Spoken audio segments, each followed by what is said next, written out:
You've been lied to, not by one company, by an entire industry. Every year, brands throw around words like high-res, lossless, and studio grade to convince you that the thing holding your music back is your gear. It's not.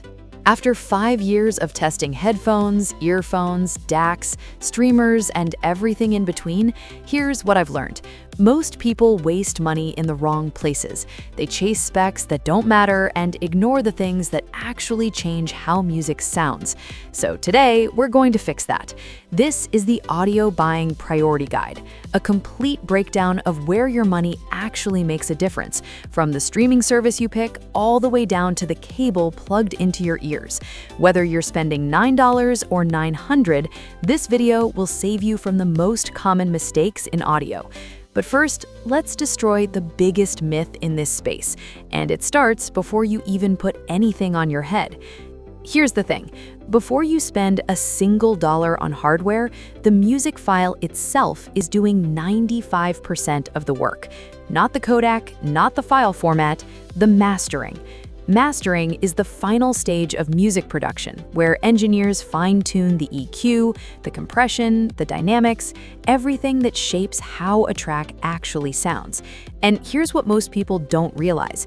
The same song on 2 different streaming services can sound completely different, not because one service has a better codec, because they're using different masters.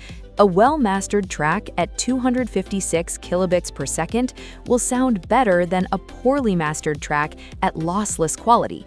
That's not opinion, that's how audio works. So what about file formats? OGG, Opus, AAC, MP3, does it matter? At 256 to 320 kilobits per second, the honest answer is no. You will not hear a difference in a blind test. Drop below 100 kilobits per second though, and things start sounding thin and compressed, like a phone call. That's the floor you want to avoid. So if the format barely matters, how do you actually choose a streaming service? Features. That's it. Pick the one that fits how you listen, not the one with the fanciest audio label on its marketing page. Apple Music gives you an album-first library, clean lyrics view, karaoke mode, Dolby Atmos built-in, and high-res lossless, all at the standard price. If you care about a clean, curated listening experience, it's hard to beat. Spotify has the best multi-device control in the business. You can play music on your speaker from your laptop and control it from your phone. Nobody else does this as well.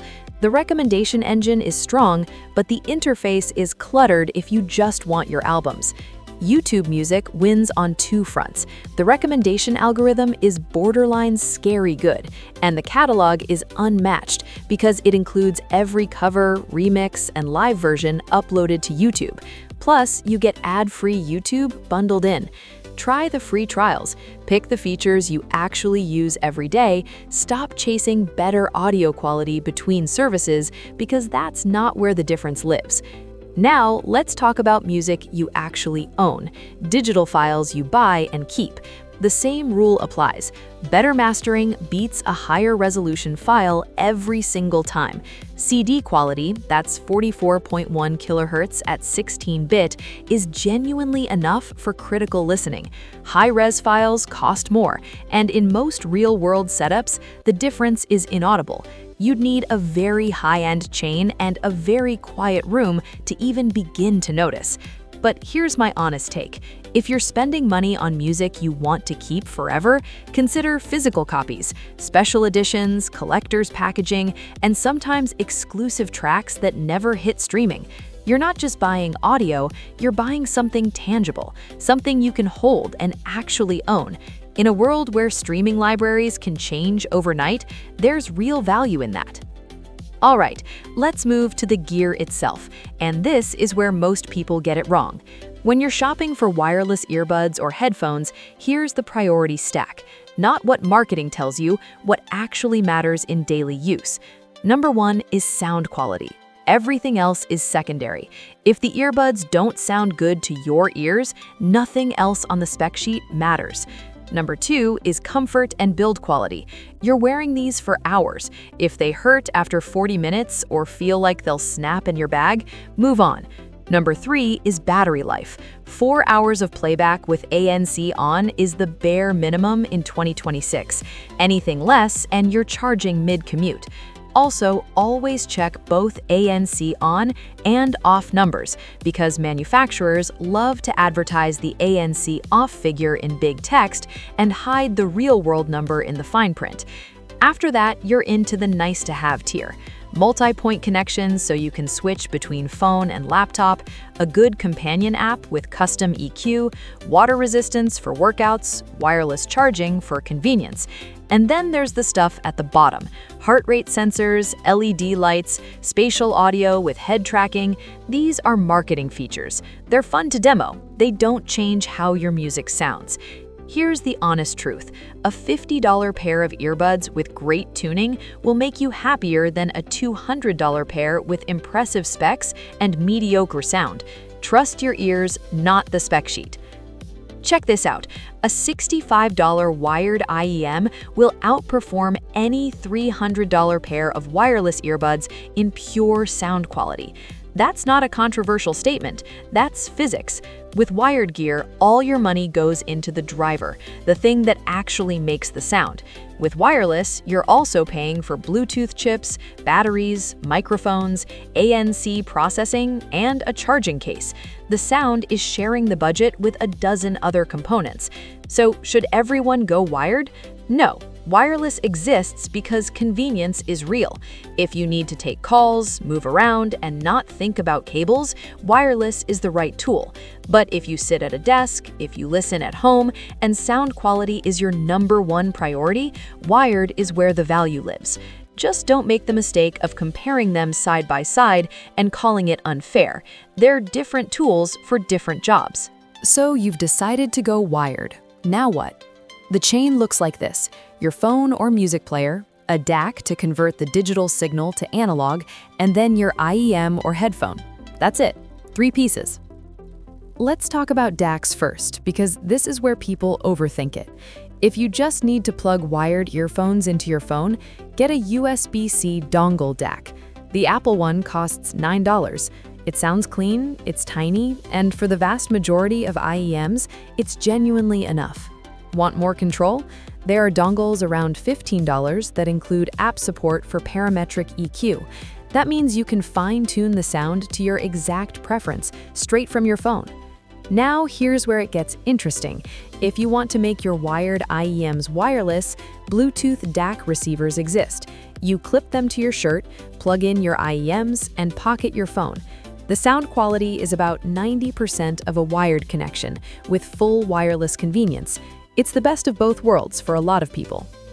And if you want a dedicated music player, DAPs, digital audio players, start at around $200. They play offline files, some run Android for streaming apps, and they're built specifically for audio. If you travel without internet, or if you want a device that's only for music with 0 notifications and 0 distractions, a DAP makes real sense. Some people swear by them. Others find them redundant when their phone already does the job. That's a personal call. Let's talk about the IEMs and headphones themselves, and I need to say this clearly. Stop obsessing over driver count. Single dynamic driver, dual balanced armature, 6-driver hybrid with planar tweeters, none of that tells you how it sounds.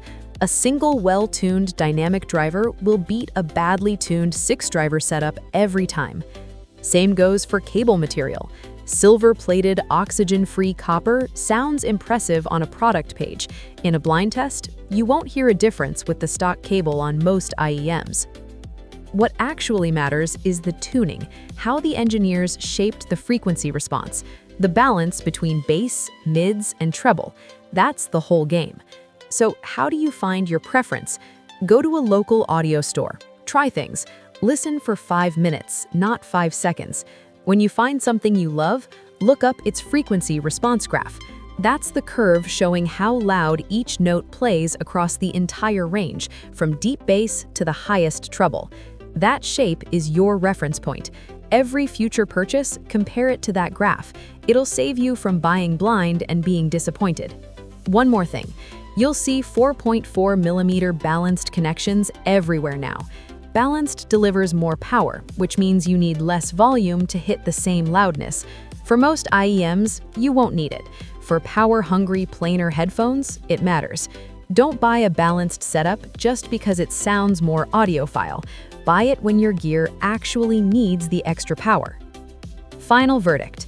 So here's the priority stack simplified. Start with your source.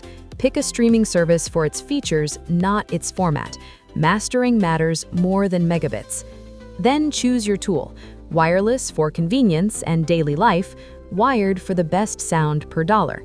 If you go wireless, prioritize sound, comfort, and battery in that order. If you go wired, don't overthink the DAC. A $9 dongle will take you further than you think. Spend the real money on the IEM or headphone that matches your ears, and stop chasing driver counts, cable upgrades, and spec sheet wars. None of that matters if the tuning doesn't click with you. And above all, trust what you hear, not what you read on a spec sheet, not what someone tells you costs more. Your ears are the final judge. Drop a comment and tell me what's your priority when buying audio gear: sound quality, convenience, or value for money. I read every single one. Like and subscribe to Headphones Pro Review, and I'll catch you in the next one.